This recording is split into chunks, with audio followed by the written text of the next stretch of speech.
Hi everyone, thank you so much for tuning in. For today's dopamine project, I'm going to be sewing and designing this buttery soft, gorgeous satin bonnet. I almost didn't make this video because my brain was so foggy. I was feeling so low and I lacked clarity on what I wanted to make or what design I wanted to go with. But then there's this Rumi quote that I love so much that talks about clarity, and it goes something like this: as you start to walk on the way appears. Clarity doesn't come before action, it comes from action. And with that, I picked up my fabric and I just started ironing, hoping that somehow something would come to me. And thankfully, it did. A few ideas began to gently flow in, and that's how we arrived here. I chose this butter yellow. It's such a gorgeous shade, and looking at it makes me feel so giddy and excited. It looks like butter and it's soft and smooth and silky, just like butter. The satin also has a natural glossiness and sheen, which complements its already soft pastel color and makes the fabric even more elevated.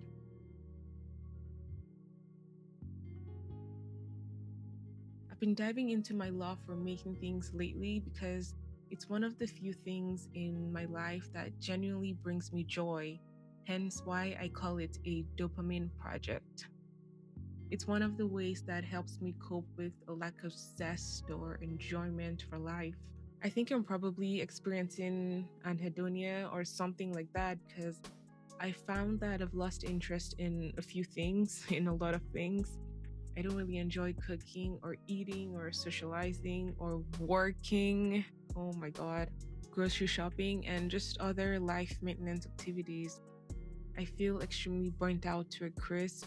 And at this point, I'm just going through the motions. And so, crafting is a way for me to escape and retreat into my own world.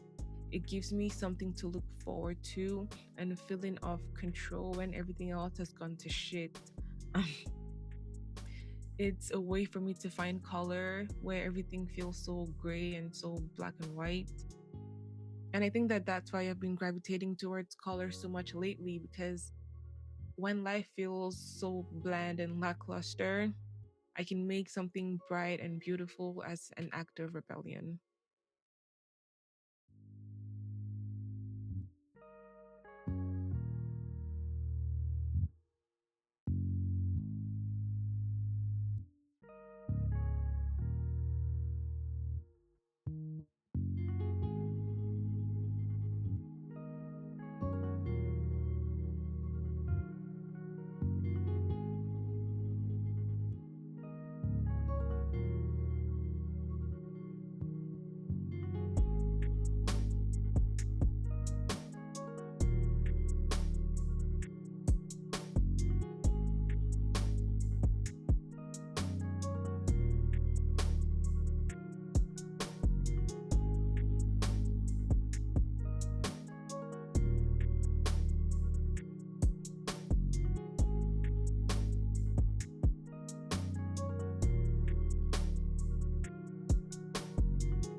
I'm going to use a hot pink thread to sew the top stitch instead of using a matching yellow thread, because I think it's fun and exciting to just step outside the box and go wild with my designs or with my imagination.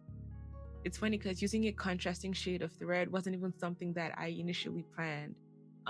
When I brought out my sewing machine, I discovered that I already had the hot pink thread, I guess from like a previous project that I was working on. And I was like, you know what, I'm just gonna roll with it. And I didn't bother changing it out. And I'm happy that I went with that choice because I love the contrast.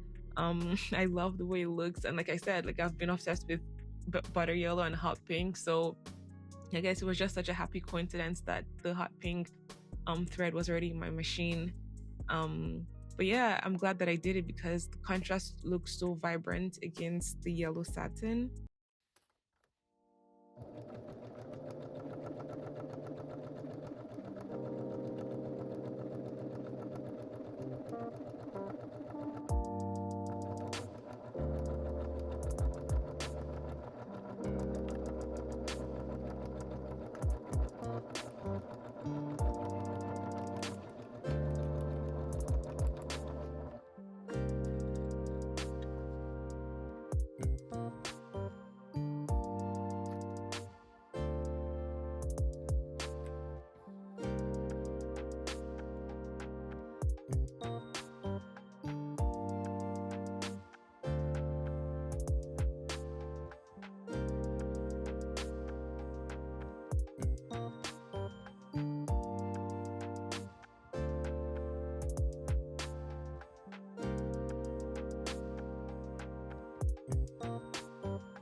For the rhinestone design, I was kind of stuck in analysis paralysis because I didn't really know how I wanted to place the flowers. So after a bit of brainstorming, I just decided to go with a simple centerpiece design just so it's not cluttered and like scattered everywhere. I already knew that I was going to design a pink hibiscus, and I already knew that I was going to design an orange hibiscus because, holy trinity of colors, butter, yellow, pink, and orange. At the very last minute, I decided to add a purple hibiscus to our trio of colors because I think purple goes really well with this set of colors. And also, I think having a third design just makes it all look more cohesive as opposed to just having the two flowers just sitting there in the middle. After assembling the stones for the design, I attached them to my fabric using my heat press. And now this is where things got messy. So I made a mistake. I should have tested the heat on some scrap fabric at first because it turned out that the temperature that I set my heat press to was way too hot for the satin fabric. And so as soon as I lifted my heat press off of my fabric, I saw that it had created permanent wrinkles. And I was like, oh my God, what have I done? But I just quickly reminded myself that it's okay. Mistakes are part of the crafting experience and that perfection isn't the goal. The ultimate goal for me for any crafting project that I'm working on is just to find beauty and joy in creating. And that goal was achieved. So it's fine if it's not perfect. It's fine if I made mistakes. All good. But for next time, I know to be more mindful of the temperature when I'm working with delicate fabrics like satin. Thankfully, it didn't burn through the fabric and make a hole because then I would have cried. I would have had like an emotional breakdown and gone to write in my journal.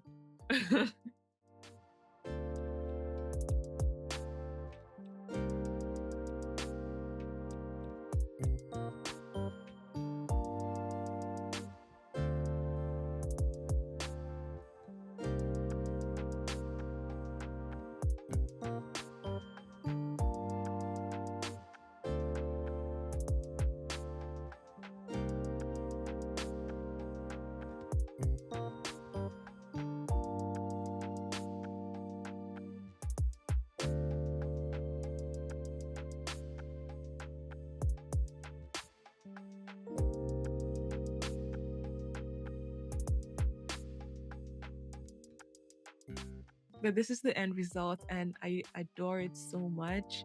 There's just something so satisfying about watching satin and sparkly rhinestones catch sunlight when you move it around. It makes even a simple project like this feel so luxurious. And I find that it scratches a certain itch in my brain that I can't quite name or put a finger on. I love how it turned out, and even now that I'm looking at it, I don't think I'm going to wear it. I think it's one of those projects where I'll just keep in pristine condition so I can always just pull it out and admire the work of my hands. I started this project feeling mentally low, but by the end of it, I felt so alive. I felt happier. I felt lighter and brighter. And that is why I create. That is why I make things because they just have a way of lifting my spirit. And I think I'm just going to bask in this euphoric feeling for today. If you made it this far, I sincerely appreciate you. Tell me in the comments your own form of escapism, how you escape when life gets hard. Thank you so much for watching, and I'll see you in next week's Dopamine project. Make sure you tune in now because it's going to be something fun and exciting. And don't worry, it's not going to be pink and orange and yellow. Thanks again, and I'll see you next time. Bye.